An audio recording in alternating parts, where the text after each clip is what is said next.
you were starting? Yes. Okay. When Leonard took a picture of Asher, what do you think was going through Asher's head?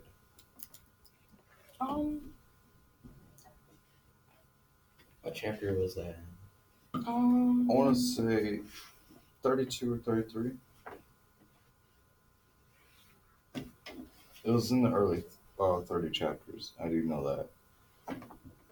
He's probably just freaking out, just trying to figure out what the hell that was. Well, I know the part of that book is disturbing. I can almost quote it. It sounds like Leonard lives pretty near Asher, so I just kind of feel like I think there's 20 chapters. he knows what's happening. Like, So just because of how near they live. So, and being able to, like, see in, like, each other's house. So you're basically saying that Asher knows that it was Leonard. That's what I'm kind of thinking. Okay. I feel like Asher was probably a bit shocked at first because he probably didn't think anybody was there and roaming through the woods, but There was that one slim chance that one creepy person's gonna come on to the woods. Surely it was Leonard. do you have a second? I was more confused than anything.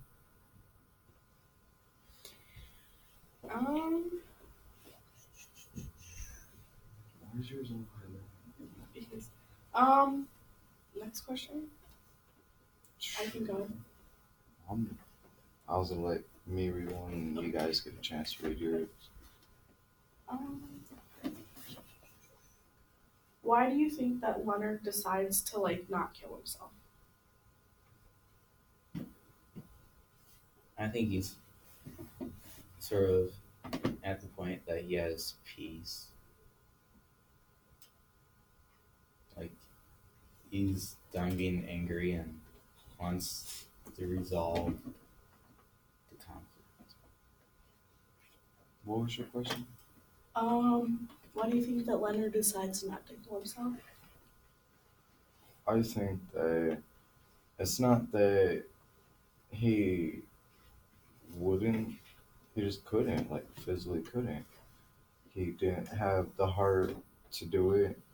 And I think with Lauren praying so much to God, I think he actually had a part of it and helped save Leonard by keeping him safe and hearing Lauren's prayers.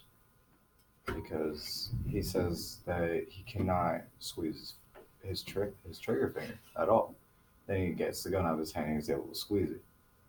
Gets the finger right back on and he can't. It's physically impossible for him.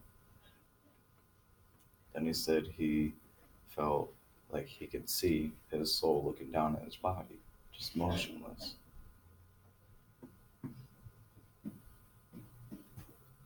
I mean, yeah, I agree, Chad. Everything going okay? Yeah. Yeah. Okay. I thought I heard my phone ringing here. Did you guys hear it? It's No. right there. No. No, I mean my school phone. Oh, no. Oh, no. I thought maybe somebody was looking for me. Sorry. Come on, you disrupted Miss I know. Friend. I'm sorry, guys. You can totally blame me. And hate me if you want. You better be getting some extra points. Yeah. We're going to turn do you- that part into a comedy. Why do you think he decided not to kill himself in the scene? I feel like he's seen more to life than you realized, and he just realized that it wasn't worth it to him. I know this is my question, but I want to kind of put my own input into it. I feel like the main reason he didn't kill himself is because when he called his history teacher and his history teacher showed up, and after he showed him the tattoos and stuff on his arm, I think that clicked into his head that that Leonard wasn't the only one who had a horrible past and everything, and because his history teacher kind of grew up to be a good person, a happy person, and he normally didn't see people happy when he would follow them to work, So I think with his history teacher getting involved, I feel like that really helped Leonard out a lot. It's not a question I wrote down, but I mean, it's kind of hard one word. Hold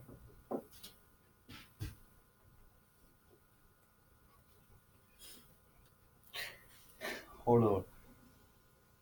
Trying to find the right words to start off. Basically, how do you think the teacher, his civics teacher, felt when he automatically showed Leonard his tattoos? And I can just picture Leonard's face, just jaw dropped, shocked. Like, okay, I know what that is, but what is that? So basically, you're asking how did Leonard feel about it? Yeah. Okay. When he saw the star. I feel like he was probably like in shock because he probably didn't like assume that hey, my history teacher has a tattoo of the pink triangle, and it probably just like I don't know how to describe it either, but he was probably just like so in shock that he was surprised and didn't know what to say. I think he was just full of emotions, like being confused and shocked and surprised. He probably didn't really realize, oh, like, Right. so. He had some like hatred, sadness, happiness, fear, sorrow, all of that within him. He just didn't know how to handle it. He'd be happy, and then he'd be sad, and then he'd be happy again. He'd be scared. It's just what happens. People can't handle their own emotions, so they express them the way that they're coming to them, and it's like a pattern. They don't know how to deal with it. And in this case, Leonard obviously had no way to. He tried killing his old best friend. He tried killing himself. So yeah.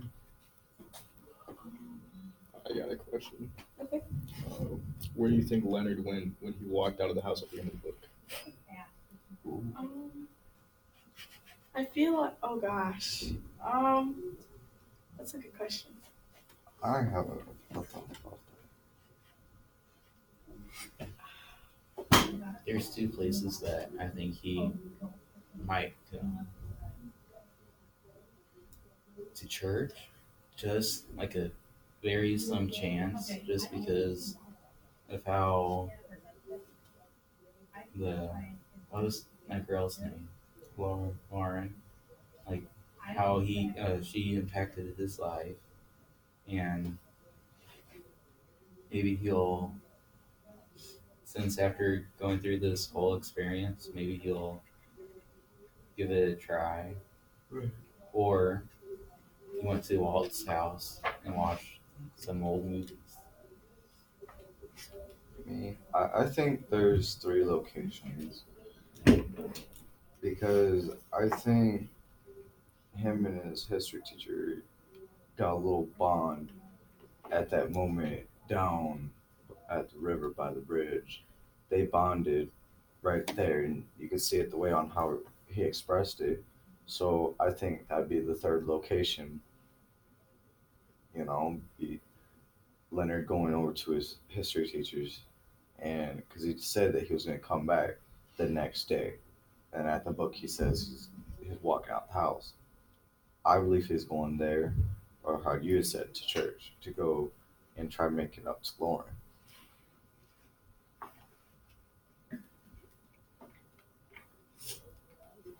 What's your thoughts about it, Cody? I had a thought, but now I can't really. That's how she was 2 seconds ago. We all do it. Or do you think Leonard went for book ended, or I feel like he would have went to his neighbor's house, talked to him again. Well,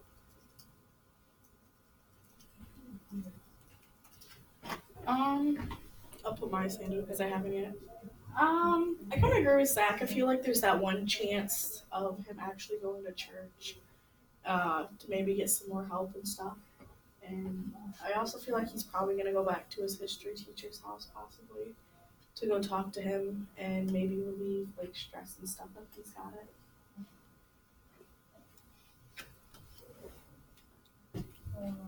I think they should make a part two in the book of, and it should have like two different, just many different endings and beginnings that you could do. The way the author had ended this one was with him leaving out the house. Now, what are your guys' opinions? If there was a part two of the book, how do you think the author would start that one?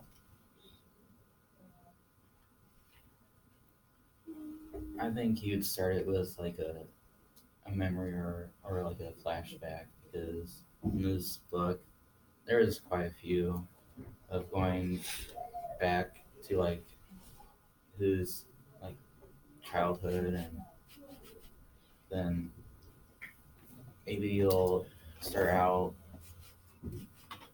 like in the future like then the rest of the book is kind of like reflecting. Based off of his past. I kind of agree with that. I feel like it will start with a flashback, probably, like Zach said, just because almost the whole book was based off of a flashback, a couple flashbacks, and I feel like if there was that second book, it'd probably start off with a flashback from when they were in the woods, probably, or not really the woods, but where the history teacher met up with Leonard. I feel like it'll start off there just because that was probably the biggest part of the book is when he kind of went to the woods.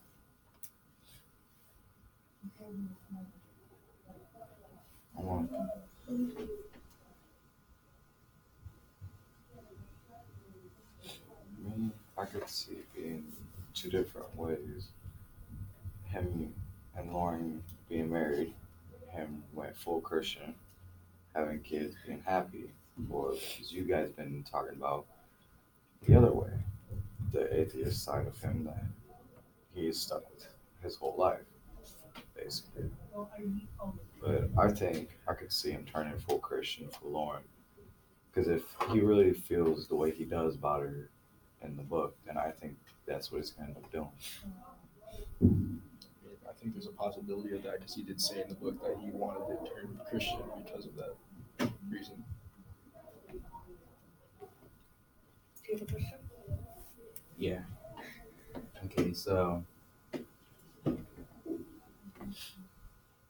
why do you think the author chose the Holocaust like to be like in the book? Like he could have picked any moment in history. Right. Why do you think he picked the Holocaust? Wait, does anybody else want to go first? I kind of feel like he put it in there just because of how he was treated as a kid, the way his mom was, and leaving him, just going to her boyfriend. So I feel like they put that in there just as him as a memory. I kind of feel like he put the Holocaust in there because it's kind of like a really big part in history. Like a lot of things happened, so many people died, and like I don't know. I feel like I don't know how to explain it. It was like a really big part in his life, the history teacher's life, partially, but then he was kind of bringing it into everybody else's life when they were talking about it. And then I feel like he also kind of put it in there because Leonard's like going through a really rough time in his life, and he's just I don't know, very stressed, overwhelmed. I believe the author put in because he was making a connection between Leonard and the Holocaust. It affected a lot of people's lives.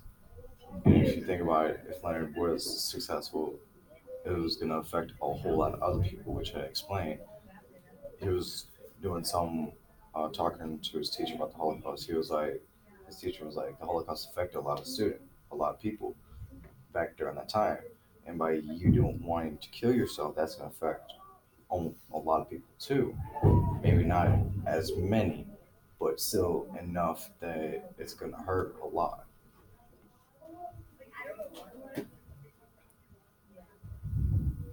I kind of thought the author put the Holocaust in the book because, like Hannah said, it was a pretty big thing in history. But I also feel like the Holocaust doesn't get as mentioned as much as maybe like earlier wars and like Slavery. other stuff. But Holocaust is probably one of the biggest things that happened, and it's more recent, I guess. I would say, So I would put that as the first worst thing in history, and then the second be 9/11,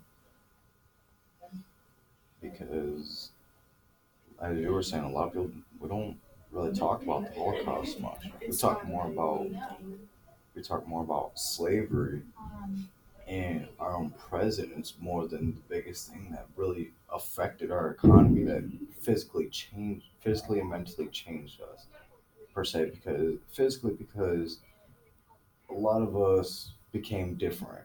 We had to work harder, longer hours than what we were working. We had to make more money to get our economy back to the position where we're at now. Except now we're in a lot of debt. I have another question if we're done with that question. Shoot. Okay, so in chapter 2, when the history teacher decided to help Leonard, would you have helped Leonard the way the history teacher helped him? Or would you have like helped him in a different way, and like how would you have helped him if you did help him in a different way? I given him his phone number, Oh, okay. like just for like if you feel so. Did he say like if you feel Yeah, like if you killing feel yourself? suicidal, they're down. Also leading him under the bridge. Yeah. Uh, I think. Okay, you're gonna have to ask the question again. So in chapter 32, when the history teacher helped Leonard, would you have helped Leonard like almost the same way as the history teacher did, or would you have helped him like in a different way, and if so, how? I probably wouldn't give on Leonard my phone number because I honestly think that's kind of creepy how a grown man's giving out his phone number to an underage kid. I probably would have said, if you ever need help, like you can meet me like somewhere, then we can talk about it, or say like meet me after school in like the classroom and talk and So I kind of agree with you that given uh, the way Silverman gave Leonard his number, yeah, I do agree it's a little creepy, but I would say in that circumstance it'd be okay, and a lot of people would say that as well, because if a kid is willing to go through a lot of trouble, kind of like what he did, just to get it all set up perfect down to the T, and then have it messed up by one little call that end up changing his life and fixing him at the same time. Because when he made the call, they were down by the river for, I want to say, at least seemed like an hour or two, maybe 3, because of how long they were talking. They were getting to know each other a lot better on a personal level and educational level. So I just think that it was a great opportunity for them both, because they got to learn quite a bit about each other that night. Yeah, I agree with you. Did we say anything? I probably would have helped him the same way the teacher did. Yeah, I'm gonna put my say into it again. I probably would have helped him about the same way that the history teacher did. I probably would have gave him my number just because normally I'm a really kind-hearted person and I like to help people. So I probably would have helped him in the exact same way almost and given him my number. But when I got the call, I probably wouldn't have been like, "Hey, I'll come to you." I probably would have asked him to meet somewhere. But then in the situation he was in, Leonard probably didn't want to move or go anywhere but stay where he was because he probably felt safe where he was kind of and like it was nobody was to bother him. So I feel like I probably would have helped him the same way as the history teacher did. I just want to point out, I think like giving out the phone number was okay, like in this scenario, but just how easily he was able to give out the phone number, like that's the only thing that But I feel like he gave it out so easily because he's seen there was something wrong with Leonard. yeah. So he's seen, hey, I'll help him. Or maybe he's done it before with a few other students, because usually when a teacher gives out, like in a book, in a movie, or even in real life, they only do it when that child is in danger, serious critical danger, critical health, to keep tabs on them, to make sure that they're going to be okay if their teachers care about them. So it's just one of those things where teachers, I like your say, parents at school. You have your school family. In high school cases, you have your school family, your friend family, and your actual family and work family, or you just want to call it work, whatever you do.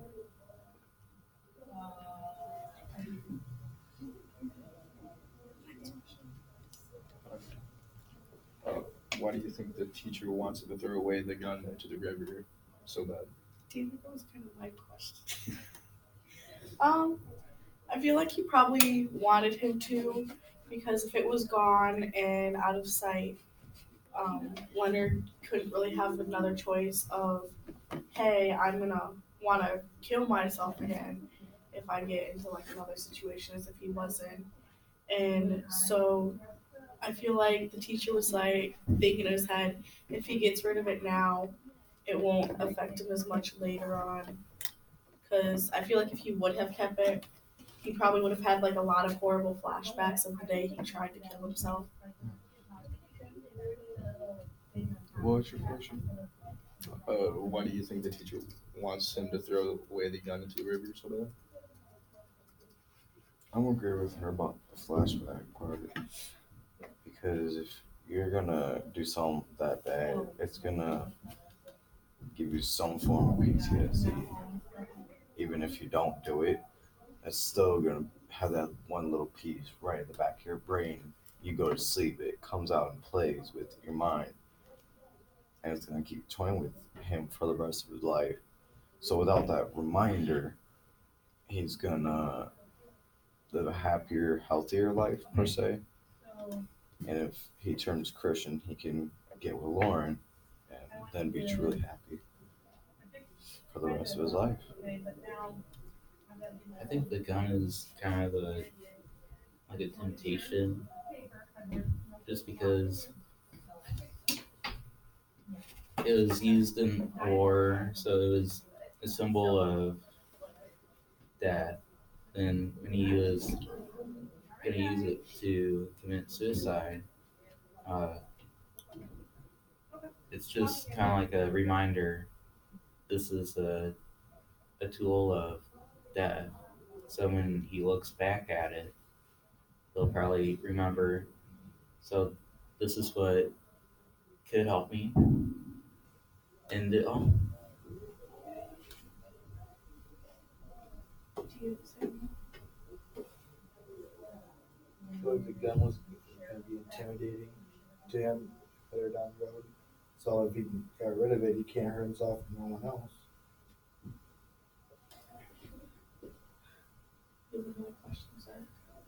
Uh, well, you asked like two of mine. Okay, Leonard is a self-proclaimed atheist. So why does he ask Lauren to at the train station to pray for him? To make her feel better. What'd you say? To make her feel better. In a way. I feel like maybe like after he talked to the history teacher, things were kind of processing through his head, and maybe he thought that God was looking over him and everything when that situation happened. And so he thought if he asked somebody to pray for him, it would help him. Do to see if anything worked out in a way. Yeah. Like It's like he wanted to or he wanted to know if like that somebody was there for him. For once. Yeah, kind of go off May.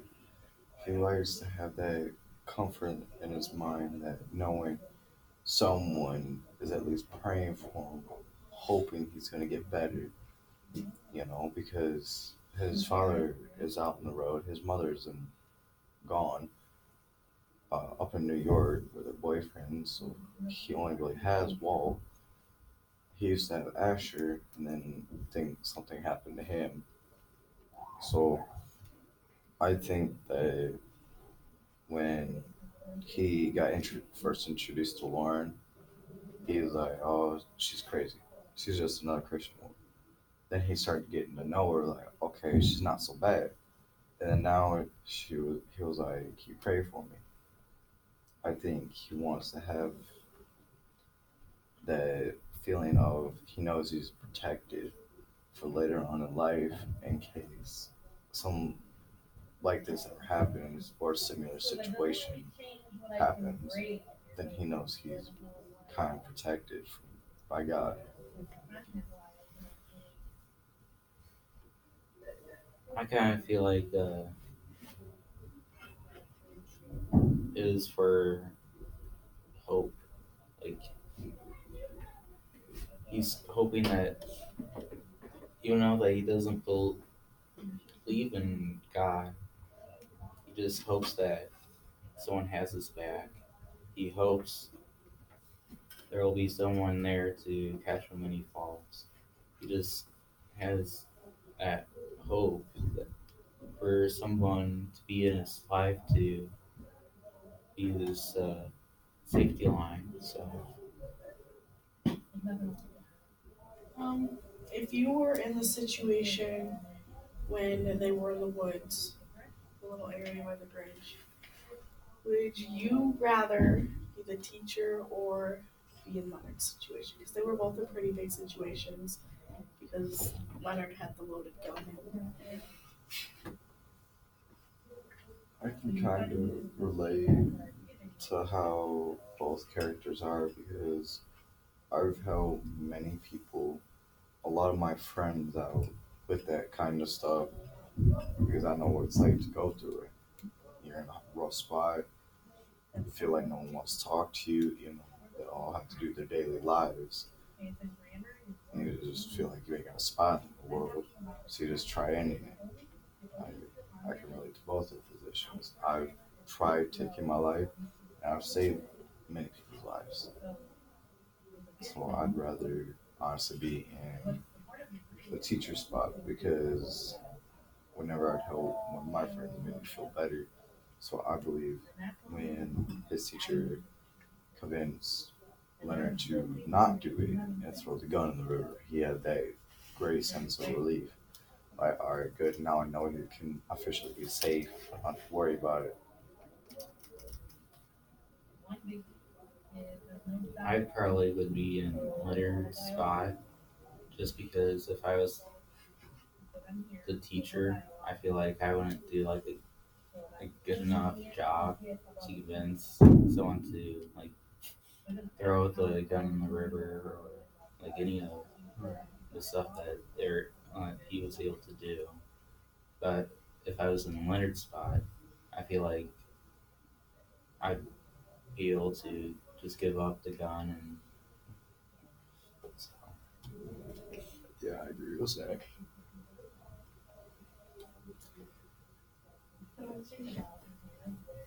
Kind of like Chad. I've been in both situations.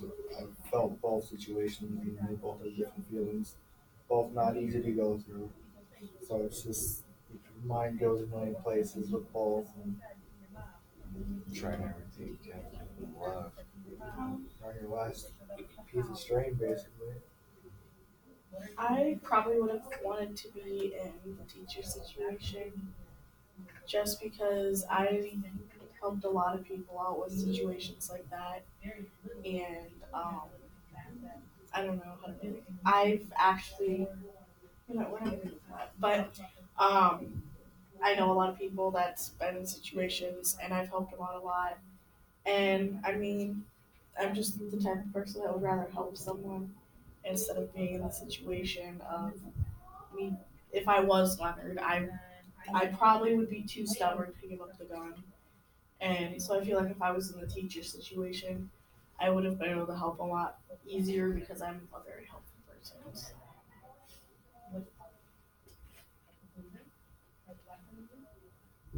So, you know the title, Forgive Me, under Peacock?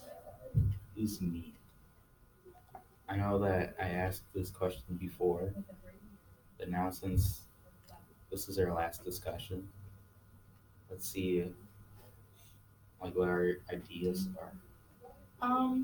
I feel like coming to the end of the book, I feel like me is probably the teacher, or even his mom, because I feel like I feel like it's mostly the mom though, because the mom was never really there for him, and she just wants him to forgive her for everything, for her not being there. I'd say that towards the end of the book, and a little bit at the beginning, he gave some hints and clues. So my first mind went right to either Walt or his mother, and then I started getting reading, then finished the book, and I was like, okay, now it's more of Leonard because he's the main character. A lot of things do happen to him and everyone around him. So I think it's not only him, it's talk about everybody in the story. Everyone did something to someone that they want forgiven. So I think that's where he got the title from, was a giant circle of wrongdoers and turned them all around.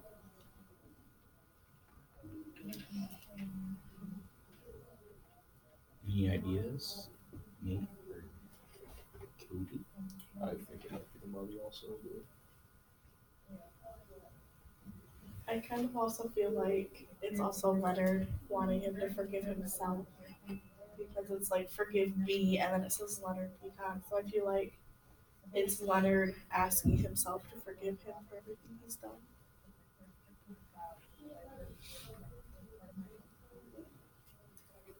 Do you have any ideas? That's what I was kind of looking at. I kind of feel like it's Asher's spirit in a way.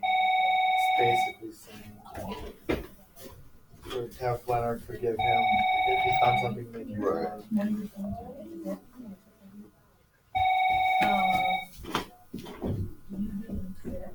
I kind of feel like Hello, this is it's Hannah. one of those Leonard's like letters.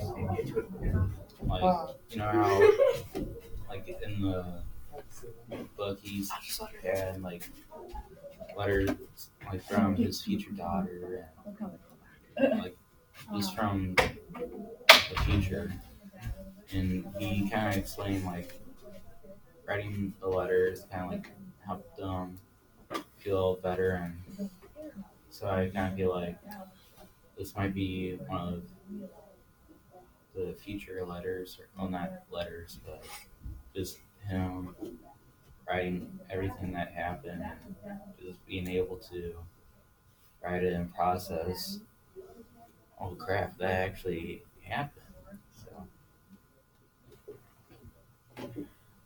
Okay, I have one more question. Why might Leonard talk about the girl in his fantasy a lot?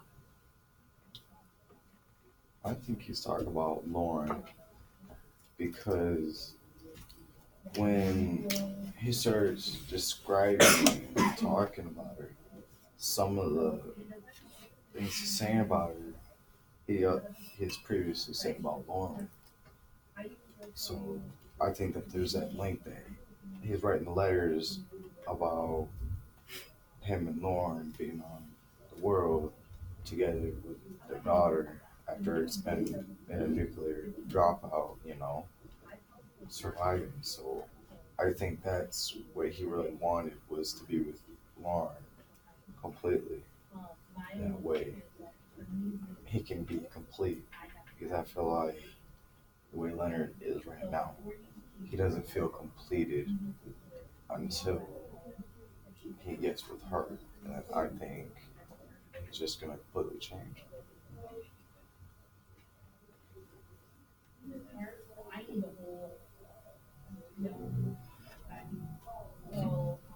I kind of go in the same way as Chad with that. I don't really have any other say The towards that. timing was just perfect. It really was. Okay, you're gonna have to reread your question. Okay, why might Leonard talk about the girl in his fantasy a lot? Oh, I think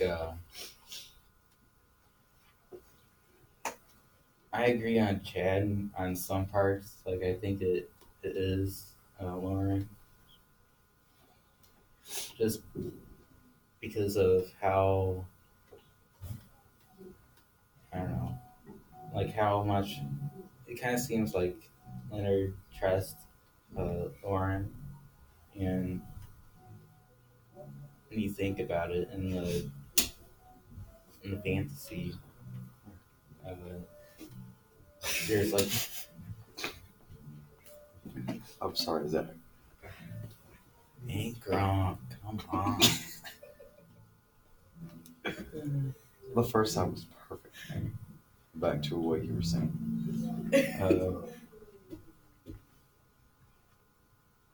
Like just the description of like the fantasy, and you kind of see that there's like an actual bond between the two beings, and you just kind of see the same reaction in Leonard and Lauren. So I kind of feel like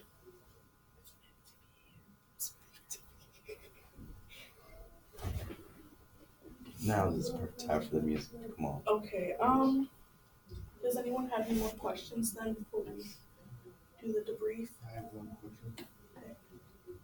Why do you think he chose the history teacher of all the teachers he has to talk to? I feel, oh my, that's a good question. I feel like he probably chose the history teacher just because the history teacher kind of seemed to be understandable, and he always seemed to be there for Leonard, even though he wasn't like actually there as if he was when they were in the woods. I feel like Leonard just felt like he had like a good bond with him. I think that because he told Leonard that he's been in his spot before, being bullied all the time for the way he believed, so he had to put on this mask, as he had described metaphorically. Everyone wears their own mask. It's a way for people to see who they want them to see. Like, per se, if Zach didn't know me and I didn't know him, he walks up to me and I act really nice and I'll act like a good kid. And then when he sees me at school, and I'm just this bad kid, don't do nothing, don't do my homework, then he's gonna see that everyone has their own mask.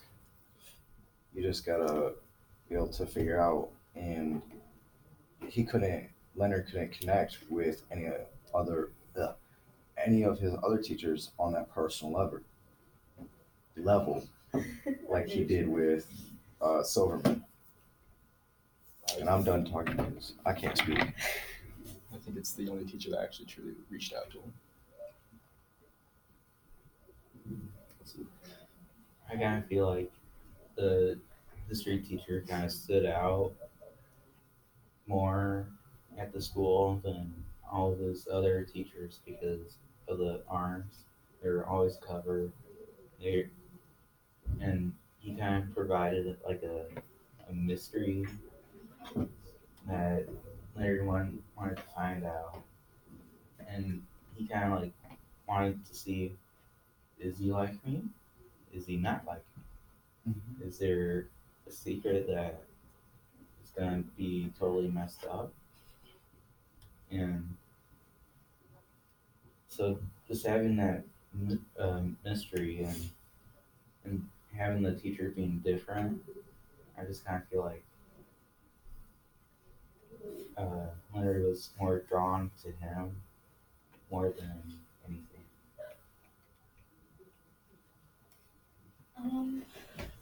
Any more questions before we do our debrief then? I have one. Okay.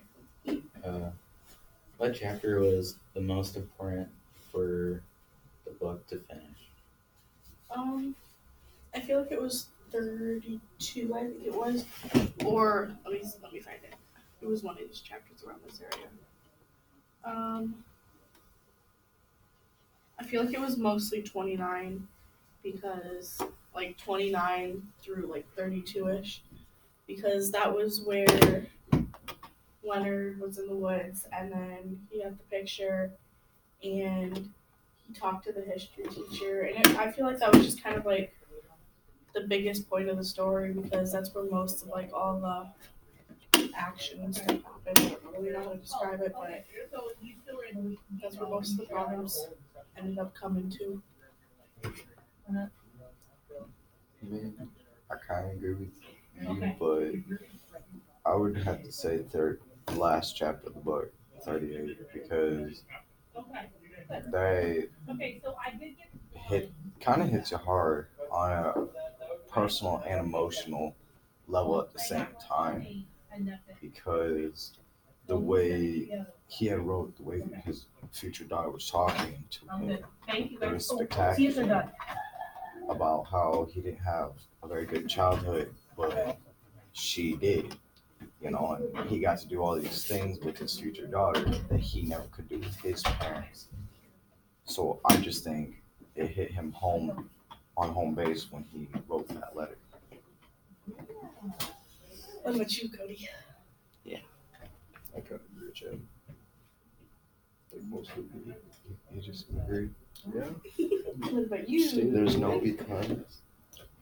Same one on chapter 30 and 31. Just because of the highest point of the book and the most important role of the book. And the history teacher actually came up and wondered. Zach.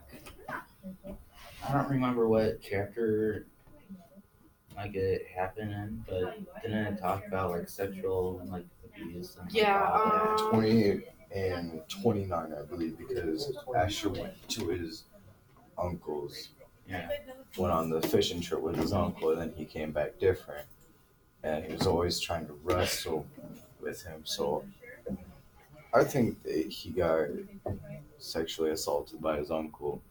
And his uncle told him it's okay. It's okay to do this. And I think that's what he was trying to do with Leonard. Well,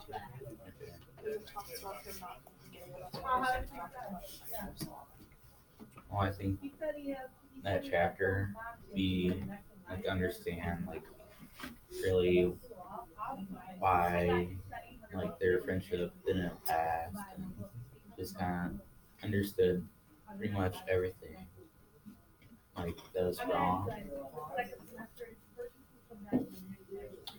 Okay, so time for the debrief. I feel like we all did a really good job this time. I feel like this was probably one of our best discussions. I feel like we all kind of talked pretty equally. Some of us talked a lot more than others. I feel like we definitely did use some more evidence this time with using the book as our evidence. I think we could have used a little bit more evidence. I mean, we definitely use more than what we did our last time, so. I should have came up with better questions. Because mine were just about on how everyone else feels. So I think next time I'm gonna do better questions and we'll get my work done. I feel we could include some of the journal stuff and more quoting. We did pretty good. I mean, I think feel did like my our, best. I feel like our most person that definitely upped their game was Cody. That's my biggest opinion because normally he never talked in our meeting. I feel like he really talked a lot in this one. That's true. This was a beautiful discussion. Yeah, I think so. Stuff